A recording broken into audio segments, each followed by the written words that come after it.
Hi, ako si Ann, tendera sa online.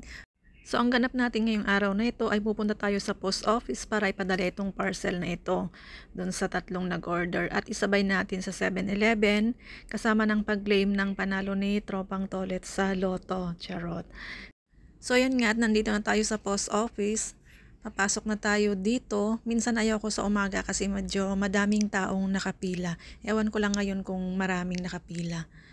Ayan. So, ayan nga at nakapasok na tayo at konti lang yung tao at naghihintay tayo dito yung magsusulat ng address. Wala pa si Ayi. Hindi kasi ako gumagamit ng English para siguradong matanggap ng buyer. At ayan nga, tapos na tayo nakapagpasulat, nakaupo na tayo, naghihintay tayo ng ating number. So, eto na nga tayo, tigwa 110 NT yung shipping fee ng bawat isa. Kasi umaabot, lagpas po siya ng 1,000 grams. So, ayan guys. At tapos na tayo at uuwi na tayo. So, ayan pala yung sasakyan ng postman na nagde-deliver sa post office. So, ayan, lakad-lakad tayo dito pa uwi at papuntang Lotohan.